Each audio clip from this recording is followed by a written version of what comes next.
Hello, good morning. Durga Pal ma'am की class में आप सबका स्वागत है। Class welcome back to Durga Pal ma'am's class. आज की क्लास में हम पढ़ रहे हैं क्लास 8 एनसीईआरटी हिंदी मल्हार से चैप्टर 2 दो गौरैया के क्वेश्चन आंसर्स का second part. First part already मैं अपलोड कर चुकी हूँ, आप लोगों ने उसे देख लिया होगा। आधे क्वेश्चंस उसमें थे और बाकी के क्वेश्चंस मैं आपको इस वीडियो में करा रही हूँ। तो चलिए शुरू करते हैं हम पार्ट 2 क्वेश्चन आंसर्स। बदली कहानी से पहले तक के सारे प्रश्नोत्तर आपको पार्ट 1 में मिल जाएंगे और ये है पार्ट 2 बदली कहानी से स्टार्ट हो रहा है। मान लीजिए कि घोंसले में अंडों से बच्चे ना निकले होते, ऐसे में कहानी आगे कैसे बढ़ती, ये बदली हुई कहानी लिखिए। दो गौरैया हर दिन मेहनत से अपना घोंसला सजाती और अंडों को सेती, लेकिन एक दिन अचानक मकान में लोग रहने आ गए। दरवाजे खिड़कियां बंद हो गई और दोनों गौरैया बेचैन होकर इधर उधर मंडराने लगी। गौरैया 1 चिंतित होकर, हमारे अंडे अंदर रह गए, अब क्या होगा। गौरैया 2 घबराकर, काश कोई हमारी आवाज सुन ले। तभी अंदर बैठे बच्चे ने गौरैया को देखा और पिताजी को बताया। दोनों ने खिड़की खोली और घोंसले में अंडे देख हैरान रह गए। पिताजी मुस्कुराकर, ये भी हमारे मेहमान हैं, जब तक इनके बच्चे नहीं निकलते हम इनका ध्यान रखेंगे। बच्चा खुश होकर, हाँ मैं इन्हें रोज दाना दूंगा। धीरे धीरे गौरैया निश्चित हो गई और अंडों को सेती रही। कुछ दिनों बाद घोंसले से नन्ही नन्ही चहचहाट सुनाई दी। पूरा घर उनकी आवाज से गूंज उठा। पिताजी प्रसन्न होकर, वाह हमारे घर में नन्हे मेहमान आ गए। बच्चा खुशी से, अब मैं इनका नाम रखूंगा। इस बदली हुई कहानी से हमें संदेश क्या मिलता है। इस कहानी से हमें ये सीख मिलती है कि यदि हम जीवों को अपनाएं तो वे भी हमारे परिवार का हिस्सा बन जाते हैं। अगला प्रश्न है कहने का ढंग और क्रिया विशेषण। माँ खिलखिलाकर हंस दी। इस वाक्य में खिलखिलाकर शब्द बता रहा है कि माँ कैसे हंसी थी, कोई कार्य कैसे किया गया है, इसे बताने वाले शब्द क्रिया विशेषण कहलाते हैं। खिलखिलाकर भी एक क्रिया विशेषण शब्द है। ये क्रिया विशेषण शब्द क्या होते हैं, क्रियाएं क्या होती हैं, ये मैंने वीडियो ऑलरेडी बना रखी है। क्रिया विशेषण की वीडियो आप देख लीजिएगा एक बार, इससे आपको क्रिया विशेषण शब्द पहचानने बहुत आसान हो जाएंगे। क्लास 8 में क्रिया विशेषण सिलेबस में है, आपसे क्वेश्चन पूछे जाते हैं क्रिया विशेषण के, तो इसे आप एक बार वीडियो जाकर के जरूर देख लीजिएगा, जिससे आपको क्रिया विशेषण को छांटना आ जाएगा। क्रिया विशेषण के भेदों के नाम याद करना और उनको वाक्य में से छांटना, ये सब बहुत आसान तरीके से और बहुत सारी ट्रिक्स के साथ मैंने वहां पर कराया हुआ है। आप उस वीडियो को जरूर देख लीजिएगा एक बार। अब नीचे दिए गए रेखांकित शब्दों पर ध्यान दीजिए। इन शब्दों का प्रयोग करते हुए अपने मन से वाक्य बनाइए। पिताजी ने झिझक कर कहा। कैसे कहा? झिझक कर। तो झिझक कर से हमें वाक्य बनाना है। अध्यापिका ने झिझक कर कहा, गृह कार्य समय पर किया करो। दूसरा है, देखो जी चिड़िया को मत निकालो, माँ ने अब की बार गंभीरता से कहा। अपनी परीक्षा की तैयारी ध्यानपूर्वक करो, माँ ने गंभीरता से कहा। किसी को सचमुच बाहर निकालना हो तो उसका घर तोड़ देना चाहिए, उन्होंने गुस्से में कहा। बिना वजह कमरे में शोर मचाओगे तो सबको बाहर निकाल दूंगा, पिताजी ने गुस्से में कहा। अब आप इनसे मिलते जुलते कुछ और क्रिया विशेषण शब्द सोचिए, उनका प्रयोग करते हुए कुछ वाक्य बनाइए। जैसे दे रखे हैं यहाँ पे कुछ क्रिया विशेषण शब्द, धीरे से, जोर से, अटकते हुए, चिल्लाकर, शर्माकर, सहम कर, फुसफुसाते हुए, ये शब्द हमें दे रखे हैं। तो इनसे चलिए हम कुछ वाक्य बनाते हैं। माँ ने मुझे धीरे से कहा। नेहा जोर से पैर पटकती हुई बाहर चलेगी। बच्चों ने माँ को फोन पर अटकते हुए कहा कि वे घर देर से आएंगे। दादाजी ने चिल्लाकर सारा घर सिर पर उठा लिया। दीपशिखा शर्मा कर बोली कि उसकी शादी तय हो गई है। विद्यार्थी ने सहम कर अध्यापिका को कहा कि आज वह काम नहीं कर पाया। बच्चा फुसफुसाते हुए अरुणिमा की बुराइयां करने लगे। अब अगला प्रश्न दिया हुआ है, घर के प्राणी। कहानी में आपने पढ़ा कि लेखक के घर में अनेक प्राणी रहते थे। लेखक ने उनका वर्णन ऐसे किया है जैसे वे भी मनुष्यों की तरह व्यवहार करते हैं, मतलब उन जीवों को भी उसने एक तरह से मनुष्य ही बना करके यहाँ पर वर्णन किया है कि बिल्ली आती थी और कहती थी फिर आऊंगी कहकर चली जाती थी। इस तरह के शब्द उसने लिखे हैं। कहानी में से चुनकर उन प्राणियों की सूची बनाइए और बताइए कि वे मनुष्य जैसे कौन कौन से काम करते थे। तो पहला उदाहरण हमें दे रखा है क्वेश्चन में ही, बिल्ली फिर आऊंगी कहकर चली जाती है। तो अब बाकी का हमें लिखना है। पहला तो दिया ही हुआ है, बिल्ली फिर आऊंगी कहकर चली जाती है। पक्षी हमारे घर का पता लिखवा कर लाए हों।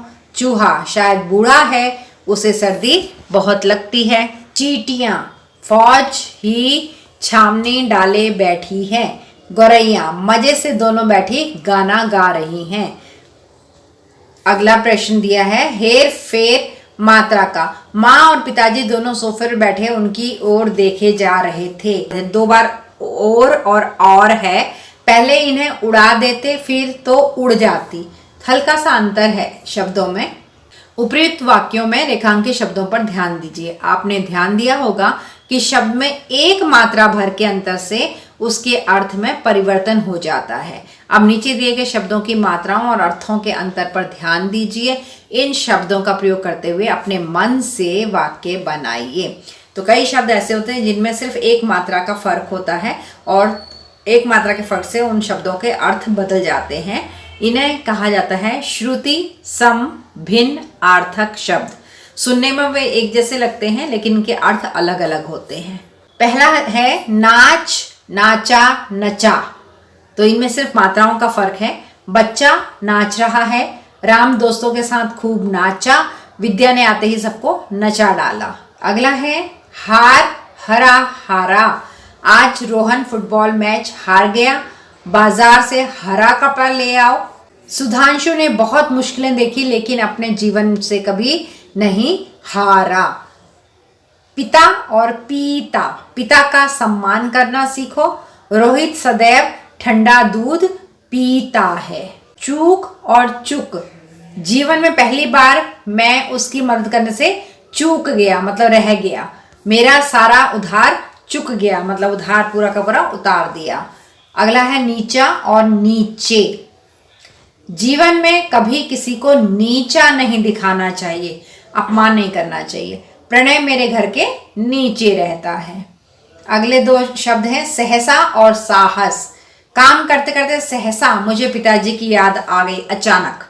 और दूसरा है प्रत्येक कार्य को साहस से करना चाहिए, हिम्मत से। अगला प्रश्न है वाद विवाद। कहानी में माँ द्वारा कही गई कुछ बातें नीचे दी गई हैं। अब तो ये नहीं उड़ेंगी, पहले इन्हें उड़ा देते तो उड़ जाती। एक दरवाजा खुला छोड़ो, बाकी दरवाजे बंद कर दो, तभी ये निकलेंगी। देखो जी, चिड़ियों को मत निकालो, अब तो इन्होंने अंडे भी दे दिए होंगे, अब यहाँ से नहीं जाएंगी। अब क्या करना है आपको, कक्षा में एक वाद विवाद गतिविधि का आयोजन कीजिए। वाद विवाद का विषय है माँ चिड़ियों को घर से निकालना चाहती थी। कक्षा में आधे समूह इस कथन के पक्ष में और आधे समूह इसके विपक्ष में अपने तर्क देंगे। ये आपको किसी भी वीडियो में इस तरह से वाद विवाद वाला क्वेश्चन किया हुआ नहीं मिलेगा। मैंने आपके लिए सॉल्व किया है इसे। मैंने कुछ तर्क वाद में भी रखे हैं, कुछ विवाद में भी रखे, यानी कुछ पक्ष में भी रखे हैं और कुछ विपक्ष में भी रखे हैं कि माँ पक्षियों को उड़ाना चाहती थी, घर से निकालना चाहती थी, या माँ पक्षियों को घर से निकालना नहीं चाहती थी। अगर आप पक्ष में हैं कि माँ चिड़ियों को घर से निकालना चाहती थी तो आप लिखेंगे अब तो ये नहीं उड़ेंगी, पहले इन्हें उड़ा देते तो उड़ जाती। इससे साफ है कि माँ को शुरू में चिड़ियों के घर में रहने से परेशानी थी। माँ घर की सफाई और सुविधा चाहती थी, इसलिए वो चाहती थी कि चिड़िया उड़ जाएं। तो हमने पक्ष में तर्क दिया कि माँ ने ऐसा कहा है, इससे पता चल रहा है कि वो उड़ाना चाहती थी।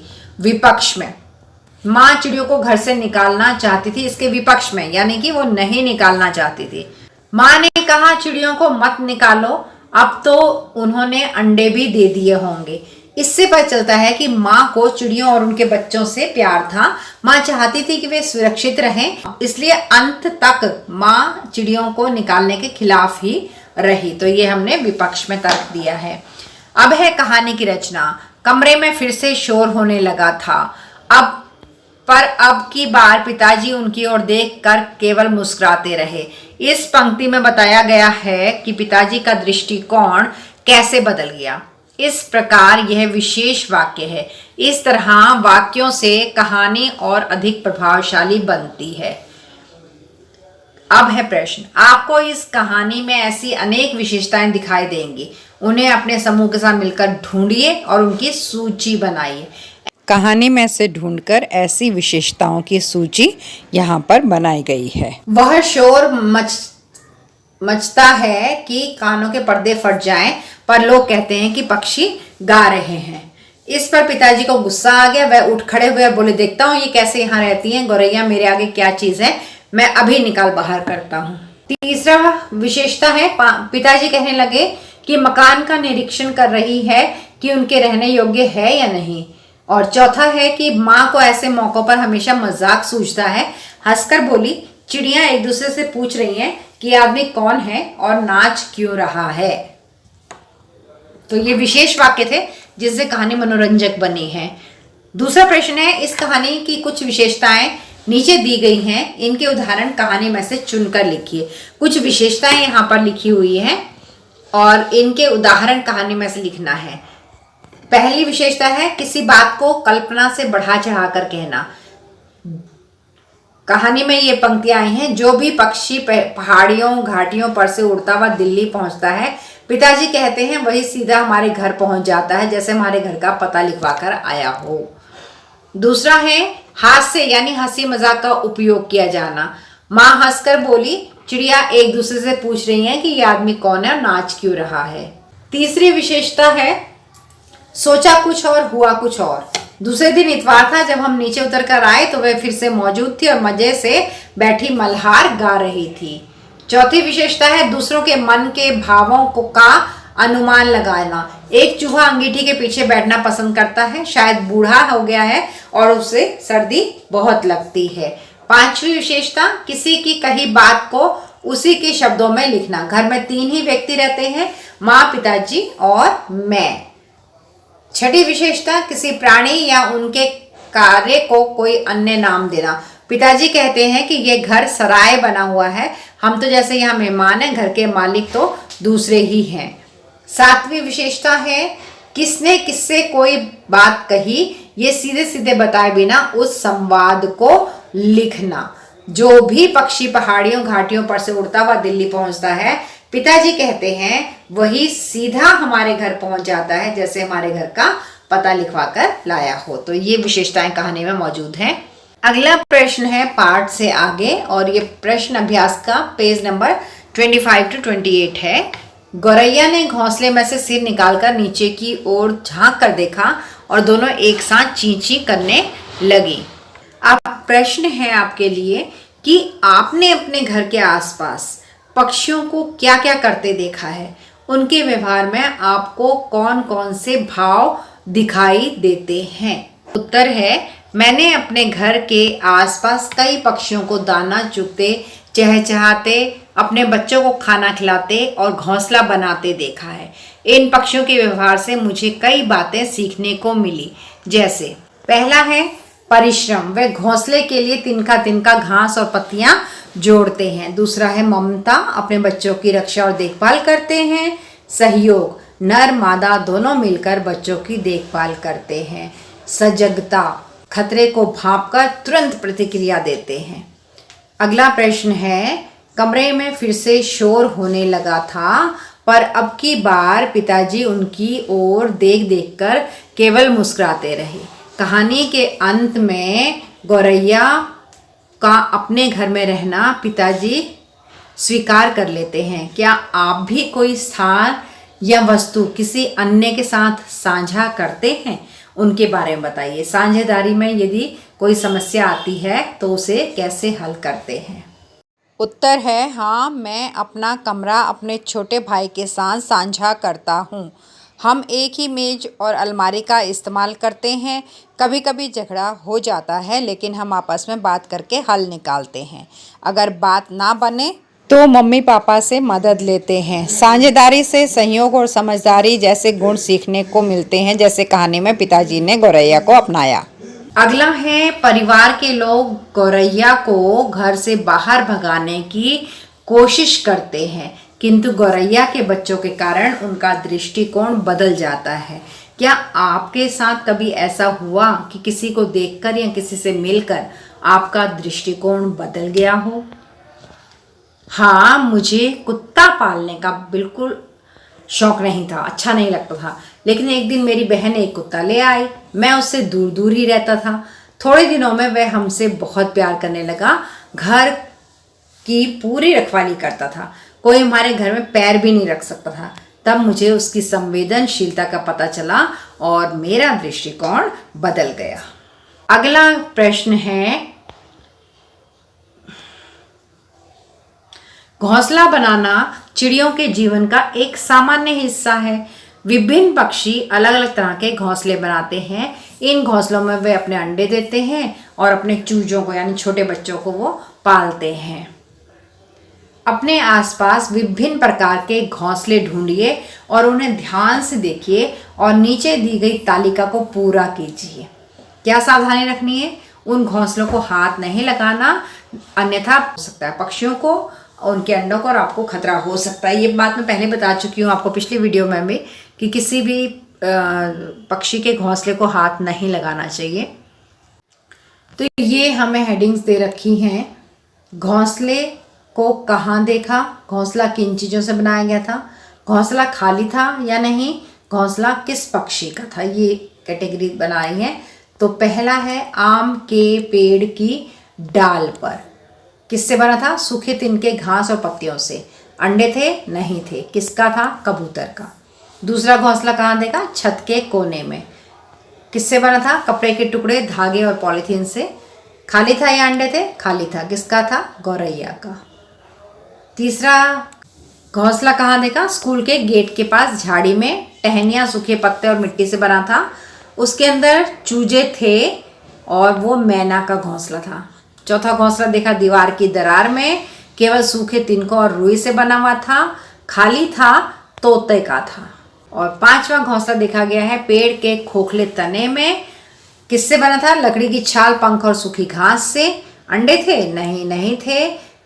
किसका था? किसी पक्षी का था, पता नहीं किसका था। और अगला प्रश्न है, विभिन्न पक्षियों के घोंसलों के संबंध में एक प्रस्तुति तैयार कीजिए। उसमें आप चाहें तो उनके चित्र और थोड़ी रोचक जानकारी सम्मिलित कर सकते हैं। तो आपको कंप्यूटर से एक पावर पॉइंट प्रेजेंटेशन बनानी है, कुछ स्लाइड्स बनानी है। अलग अलग प्रकार के घोंसलों के ऊपर ये स्लाइड होगी जिसमें आप जानकारी देंगे। तो मैंने उस स्लाइड में आप क्या लिख सकते हैं ये थोड़ी सी आपकी हेल्प के लिए यहाँ पर लिया है। जैसे आप हेडिंग देंगे कि विभिन्न पक्षियों के घोंसले। पहली स्लाइड में आप लिखेंगे, पक्षी अपने बच्चों की सुरक्षा और भोजन के लिए घोंसले बनाते हैं। मतलब परिचय दे रहे हैं आपकी घोंसला क्या होता है, कौन बनाता है। हर पक्षी का घोंसला अलग प्रकार का होता है। घोंसलों को देखने में हमें उनकी बुद्धिमानी और परिश्रम का पता चलता है। अब दूसरी स्लाइड, इसमें आप रखेंगे स्पैरो यानी गौरैया। घोंसला घरों की छतों, खिड़कियों या पेड़ों की डालियों पर बनाते हैं। सूखी घास, तिनके और रुई से बनाया जाता है। रोचक जानकारी, गौरैया अपने घोंसले को कई दिनों तक सुधारती रहती है, वो उसको सुंदर बनाती रहती है। तीसरी स्लाइड आप दिखा सकते हैं कबूतर के घोंसले के बारे में। घोंसला मकानों की छत, कोनों या फिर इमारतों में बनाया जाता है। सूखी लकड़ी और तिनकों से बना एक साधारण सा घोंसला होता है। और रोचक जानकारी इसके बारे में, कबूतर बार बार उसी स्थान पर अंडे देता है। अगला स्लाइड जो आप बनाएंगे वो आप बना सकते हैं बया के लिए, वीवर बर्ड के लिए। वीवर बर्ड बनाती है पेड़ की डाल पर उल्टा लटका हुआ जटिल बुनाई जैसा घोंसला। हरी घास और तिनकों से बुनती है उसे। और नई जानकारी यह है कि नर बया घोंसला बनाता है और जो मादा को आकर्षित करने के लिए उसे दिखाता है। अगली स्लाइड में आप बना सकते हैं कौवे के घोंसले के बारे में आप जानकारी दे सकते हैं। कौवा अपना घोंसला ऊंचे पेड़ों पर बड़ी मजबूत तरीके से बनाता है। टहनियों और लोहे की तारों तक का प्रयोग करता है।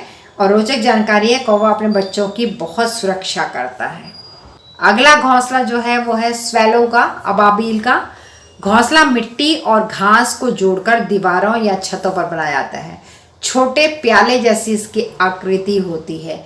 और इसके बारे में रोचक जानकारी है कि अबाबील अपने घोंसले को कई बार फिर से प्रयोग करता है। एक बार उसने घोंसला बना लिया, अंडे दे दिए, उसका दोबारा जब अंडे देने तो उसी घोंसले में आ जाता है दोबारा से। और 7वें स्लाइड में आप लिख सकते हैं निष्कर्ष।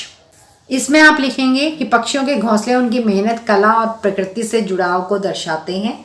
हमें चाहिए कि हम पेड़ काटने से बचें और उनके घोंसलों को नष्ट ना करें। अब आगे यहाँ आपकी एक्सरसाइज लगभग खत्म हो रही है और आगे आपको मल्हार की जानकारी दे रखी है, जो मैं आपको वीडियो के शुरू में बता चुकी हूँ कि मल्हार क्या है। जब हम लोग नीचे उतर कर आए तो वे फिर से मौजूद थी और मज़े से बैठी मल्हार गा रही थी। मल्हार भारतीय शास्त्रीय संगीत के एक प्रसिद्ध राग का नाम है। ये राग वर्षा ऋतु से जुड़ा है। आप जानते ही हैं कि आपकी हिंदी पाठ्यपुस्तक का नाम भी मल्हार ही है। नीचे दी गई इंटरनेट कड़ी के माध्यम से राग मल्हार को सुनिए और इसका आनंद लीजिए। अगला प्रश्न है हास्य व्यंग्य। छोड़ो जी, चूहों को तो निकाल नहीं पाए, अब चिड़ियों को निकालोगे, माँ ने व्यंग से कहा। आप समझ गए होंगे कि इस वाक्य में माँ ने पिताजी से कहा है कि वे चिड़ियों को नहीं निकाल सकते। इस प्रकार से कही गई बात को व्यंग करना कहते हैं। व्यंग का अर्थ होता है हंसी मजाक या उपहास के माध्यम से किसी कमी, बुराई या विडंबना को दिखाना।